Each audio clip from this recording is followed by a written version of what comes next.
Activity of daily living और एडीएल्स, ये series होती है बेसिक एक्टिविटीज़ की जो हम अपने डेली बेसिस पर परफॉर्म करते हैं। डेली बेसिस का मतलब है सुबह उठने के बाद वापस बेड तक जाने के बीच में जितनी भी एक्टिविटीज़ हम लोग करते हैं जो कि हमें इंडिपेंडेंट बनाती हैं, किसी पे डिपेंड होने की हमें ज़रूरत नहीं पड़ती है, वो एडीएल्स कहलाती हैं। ये हमारे घर में हम करते हैं जो एक्टिविटीज़, या बाहर जाके कम्युनिटी में, वो सब एडीएल्स के अंदर आता है। First it was coined bye Sydney cats in 1950. It is used as an indicator of a person's functional status. ये एक पर्सन के, हमारे इंडिविजुअल, किसी भी एक इंडिविजुअल का फंक्शनल स्टेटस बताता है कि वो कितना फंक्शन कर रहा है। The inability to perform ADLs result in dependence of other individual. Dependence on होगा ये, dependence on other individual, mechanical या फिर मैकेनिकल डिवाइसेस पर। तो अगर हम अपनी एडीएल्स प्रॉपरली नहीं कर पा रहे हैं तो हमें या तो किसी इंडिविजुअल, किसी दूसरे पर हमें डिपेंड होना पड़ेगा या फिर किसी मैकेनिकल डिवाइस को यूज़ करना पड़ेगा। दिस में lead to unsafe condition and poor quality of life. Types of ADL. ADLs हमारे बेसिकली 2 टाइप के होते हैं। एक होते हैं बेसिक, जो हमें डेली जीने के लिए ज़रूरी होते हैं, और एक इंस्ट्रूमेंटल, जो हमें बाहर के काम के लिए मोस्टली ज़रूरत पड़ती है। तो बेसिक एडीएल्स होते हैं जो वो होते हैं skills required to manage one's basic physical needs के लिए। एंड इंस्ट्रूमेंटल क्या होता है? कॉम्प्लेक्स एक्टिविटीज़ होती हैं related to the ability to live independently in a community. जब हम बाहर जाते हैं तब जो नीड पड़ती है हमें, वो IADL होते हैं, इंस्ट्रूमेंटल एडीएल्स। तो बेसिक के एग्जाम्पल्स हम लोग पहले देखेंगे क्या है। Personal hygiene, grooming, dressing. Personal hygiene, अपने आप को साफ सुथरा रखना, अपने आप को ड्रेसअप करना, ग्रूम करना, टॉयलेटिंग, वॉशरूम जाना, चलना एक जगह से। एम्बुलेटिंग का मतलब होता है एक जगह से दूसरी जगह जाना। ईटिंग, खाना खाना खुद से। कॉन्टिनेंस मतलब अपने यूरिन या स्टूल को रोक पाना। और इंस्ट्रूमेंटल में जो है एग्जाम्पल्स, वो है मैनेजिंग फाइनेंसेस, जो आपकी इनकम है उसको मैनेज करना, फूड को प्रिपेयर करना, कुकिंग, हाउसकीपिंग, घर को साफ सुथरा रखना, ड्राइविंग, लॉन्ड्री, अपने कपड़े वपड़े धोना, शॉपिंग, मैनेजिंग कम्युनिकेशन, दूसरे लोगों से बात करना, टेलीफोन या कुछ भी यूज़ करके, managing communication, and managing medications, कोई भी मेडिसिन्स को अपना बाय करना और कंज्यूम करना। अब देखेंगे causes for limitation in एडीएल्स।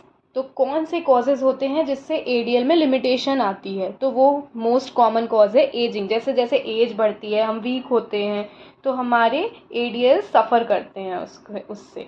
Musculoskeletal, neurological, circulatory और सेंसरी कंडीशंस, ये अलग अलग जो डिसऑर्डर्स और बीमारियां होती हैं, इनसे भी हमारा एडीएल अफेक्ट होता है।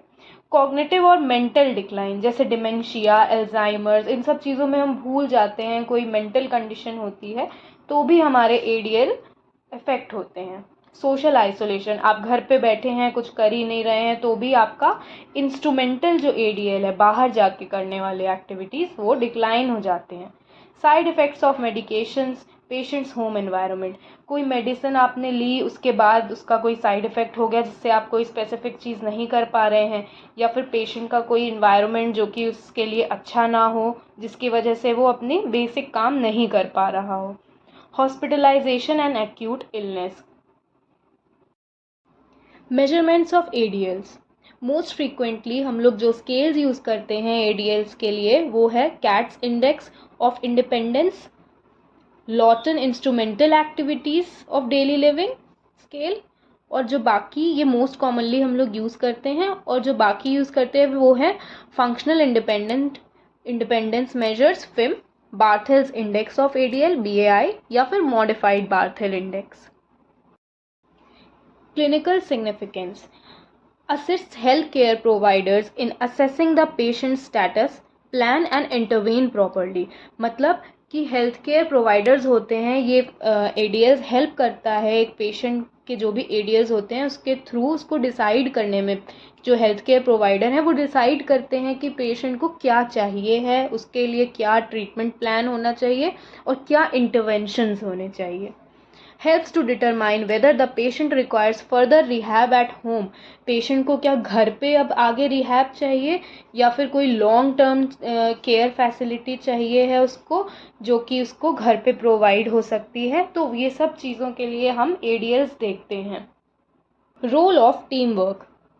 All interprofessional health care team members जैसे कि doctors, nurses, physiotherapist, occupational therapist etcetera, वो सब कोलैबोरेट करते हैं एक पेशेंट को असेस करने में डिस्चार्ज से पहले. Appropriate referral to OT, PT and dietitian should be considered. An interprofessional team communicating and collaborating will provide the best patient evaluation. अगर हम पूरा इंटरपर्सनल प्रोफेशनल टीम के साथ पेशेंट को एक्सेस करेंगे तो फिर पेशेंट के लिए वो बेस्ट रहेगा, उसको इवैल्यूएट करने के लिए भी वो बेस्ट रहेगा और उसकी केयर के लिए भी वो फ्यूचर केयर के लिए बेस्ट रहेगा. The team assist in directing the nursing home, health and social work coordinators to make sure patients receive the care they need.